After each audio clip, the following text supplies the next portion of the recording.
Good afternoon. My name is Udixi Vasquez, and today I will be sharing my midterm presentation about the strain theory for CCJ 1010 and Professor Narissa James. So these are the scenarios that I have that contribute to what a strain theory is. Every one of these scenarios has one thing in common: an offender who has a certain strain that made them commit these crimes. For example, the man who is unemployed and needs a source of income begins to steal and rob convenience stores. A teenager who is depressed and has all this anxiety and all these emotions because he has no support system starts to do illegal drugs in order to escape from those feelings and not cope correctly with his emotions and with his mental illnesses. And a man fired by his hateful boss is seeking revenge and assaults his own boss out of the anger, believing that he's a good employee and believing that his boss is very unfair. Out of all his anger and his pressure that he has on himself, he decided to go and attack and assault the own boss. So all of these scenarios, the offender who did an illegal crime had a strain that pushed them to commit these crimes. And this is where I'm going to get into what the strain theory is. Like the scenarios that I taught you, each of them had a stressor. So it's basically different types of strains and stressors that could lead someone to committing a crime. It pushes them to commit a crime.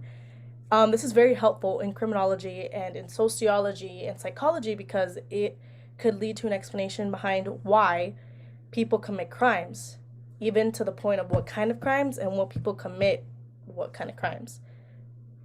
To the point where even if we find out the patterns behind why people commit these crimes, we could help and try to stop and prevent these crimes from even happening. But the strain theory is a very general kind of theory, and what we're going to get into today is the two different types of strain theories. So there's different types of strain theories. The first one that I'm going to talk about today is the general strain theory.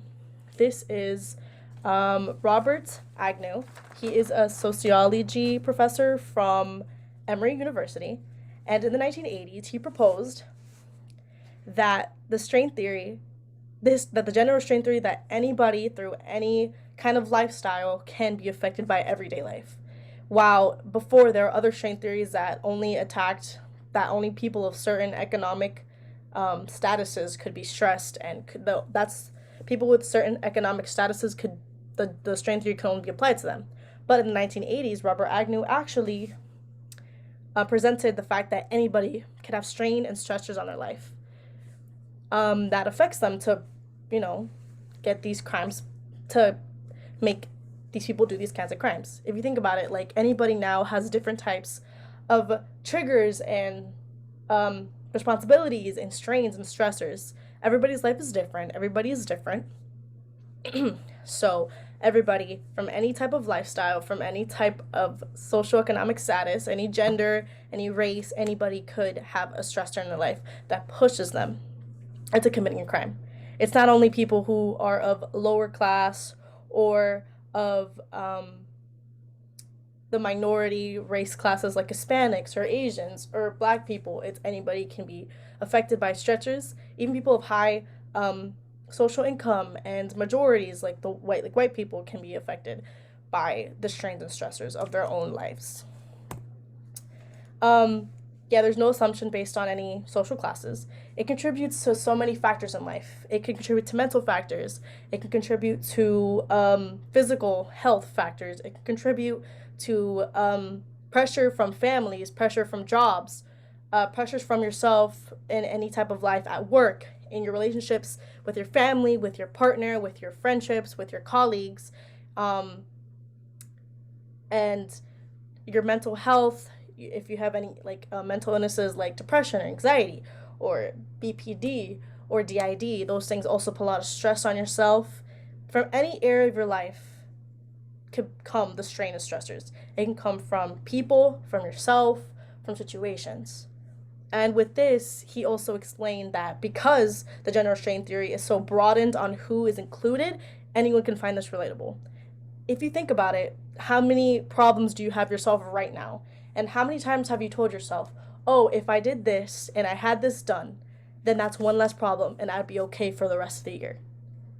I've told myself that so many times, not even for the rest of the year. Like, if I get this done today, then I'm going to be fine and I'm not stressed anymore, and I at least got that out of the way. It is a theory that is more relatable for everybody, and it kind of puts everyone under this one umbrella. And here we have the diagram of the general strain theory. And basically, it breaks it down to how our strain and frustrations could lead to crime.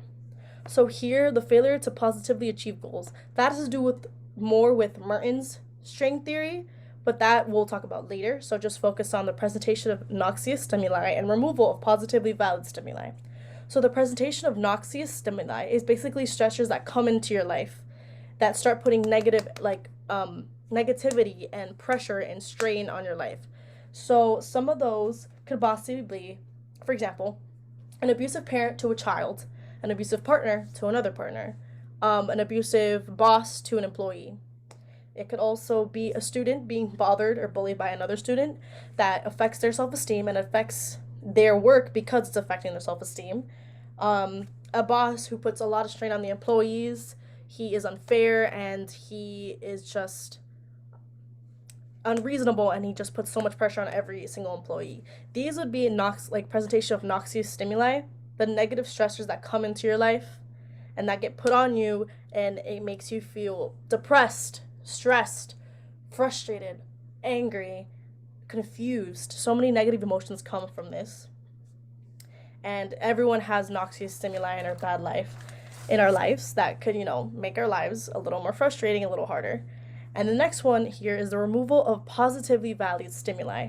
Now this one, the removal of positively valid stimuli, which is basically the removal of the good things and the good stresses in your life, is more common than the noxious stimuli, and it causes more frustration than the noxious stimuli.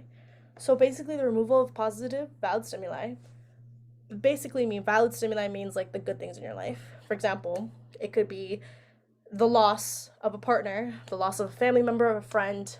It could be the you get fired from a really good job that had a good income. It could be bankruptcy. It could be the taking of something that you had in your life that brought you happiness. And when that is taken away, us humans tend to have such a big feeling of loss and grief, and tends to make that a spiral. And with the removal of positively valid stimuli and with the addition of noxious stimuli, it goes into strain and frustration. No matter what, when negative things happen to us, we tend to be frustrated, and we don't know what to do with our frustration if it's not dealt with. And the frustration strain turns into anger. We believe, why is this happening to us? Why can't this go my way? Why can't this person come back? Why do I have to get fired from my job? Why aren't my grades the best that can be? Why is my mental health so bad? It also turns into depression. It turns into rage even if it is not coped with correctly, which leads to lack of legal coping mechanisms. He's proposing that a lot of reasons why offenders tend to go to criminal behaviors, because with everything here, they don't have a proper way to cope with their anger, with their frustration, with their confusion. They didn't seek professional help. Their friends or family around them didn't notice, didn't care. They themselves ignored it and just completely sat and basked in their anger instead of trying to find a way to resolve it and trying to find a way to feel better. And a bunch of healthy, positive coping mechanisms could be something as simple as going on a run, going to work out, eating your favorite foods, sitting, and just thinking about the situation.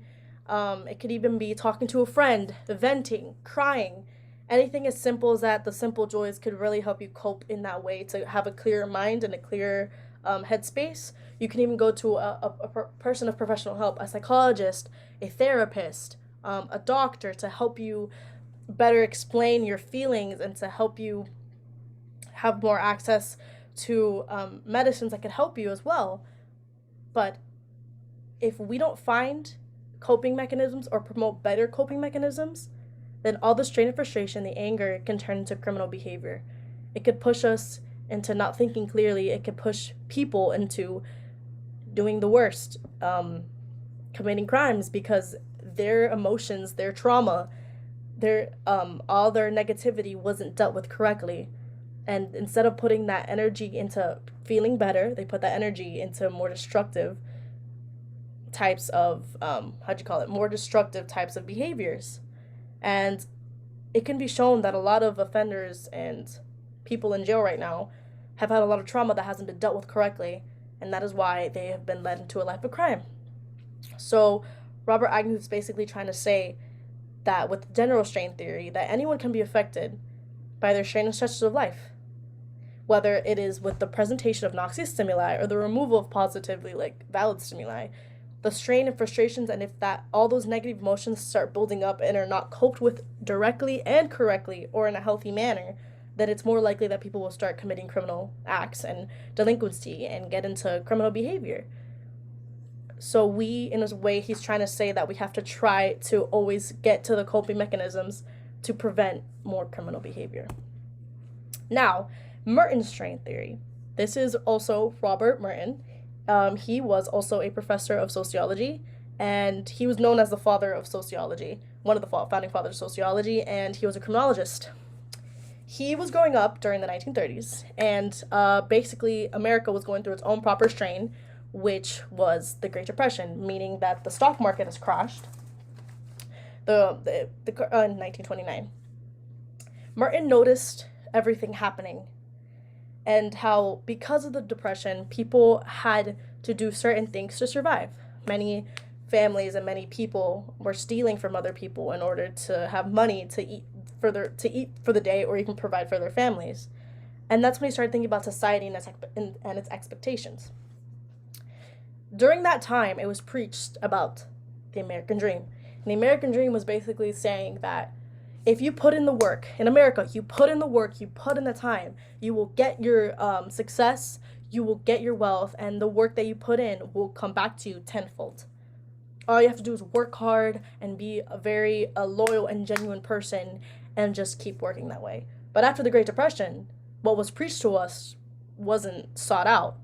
People worked hard, people were very good and noble and humble people, just trying to provide for their families and trying to be successful for themselves and for their children and their future generations. But after the Great Depression, everybody, no matter how hard you were working, that work didn't matter, because everybody was suffering the same no matter how hard you worked. And that's when Merton started thinking about the stressors of society and its own expectations. When society puts an expectation on people that you're supposed to do this and be this way in order to be successful, it's not always going to work out that way, and people get angry and people get frustrated, because it's like, if you tell me to work and do something in order to be successful and it doesn't work that way, even though I did exactly what you told me, then people start acting out and people start not believing in the American dream or not believing in anything of the sort. And here we go to the diagram of Merton's strain theory. So all these emotions and all these frustrations about the American dream and what you're supposed to be doing, basically he broke it up into 5 types of categories of how people react to not achieving their goals. And with this typology and this diagram, there's 2 concepts we have to understand: the goal that people are trying to reach and the work that is putting into it. So the first one that we have is conformity. And with conformity, meaning that people accept that they want they want to work hard and be successful, so they work hard and they do what society says in order to reach that goal and to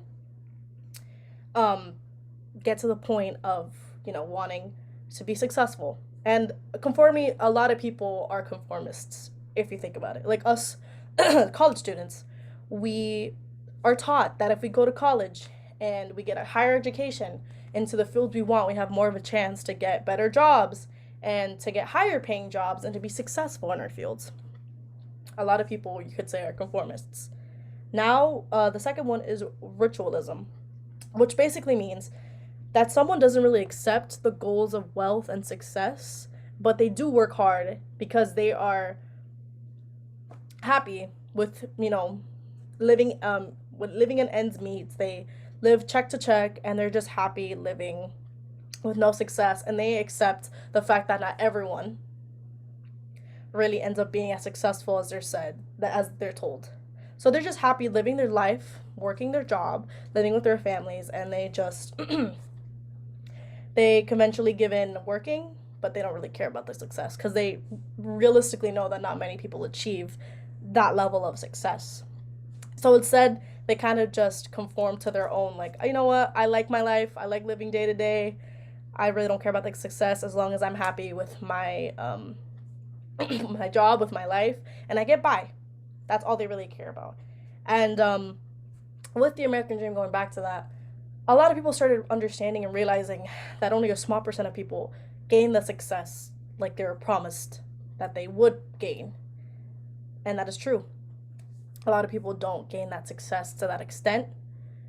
Sometimes it depends on their status in life, their ethnicity, their race, even where they came from, what schools they went to. It all really depends on who you are to get to that success. So it's a really hard thing to achieve. Not saying it can't happen, because there's many stories where it has, but it's not as realistic, and that's why people who are ritualists usually just stay within their own. Next thing we have is innovation.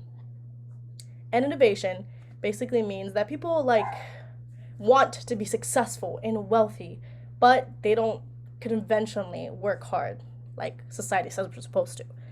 And getting into these three, innovation, retreatism, and rebellion, these three are where most offenders, more criminal behavior happens. So with innovation, sometimes it can be bad. For example, drug dealers or carjackers or burglars, they want wealth and success, but they don't conventionally want to work hard for it. So instead, they do things that are illegal that make it easier to have more source of income.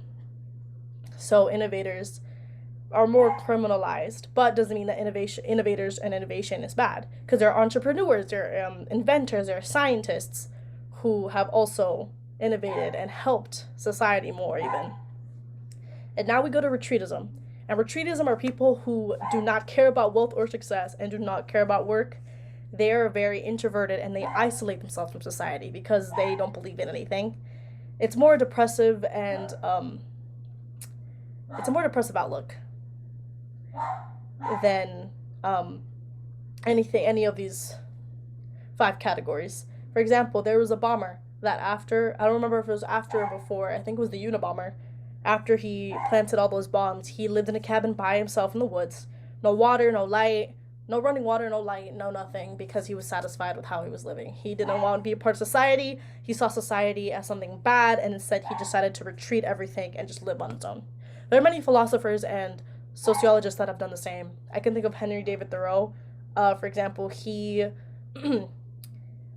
was a philosopher and a writer who did the same thing as Unabomber, kinda. He went away from society, trying not to make a, excuse my dog is barking, to make a ritual for himself or like a routine. So he lived away from society in order to understand how society really works.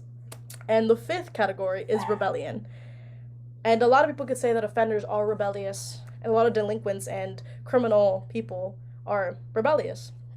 So basically, rebellion means that their success is different than what society says, and that they want to find new ways of getting to their own success. They break down the rules of society, they don't listen to society, they do things their own way, and they're satisfied in doing things their own way.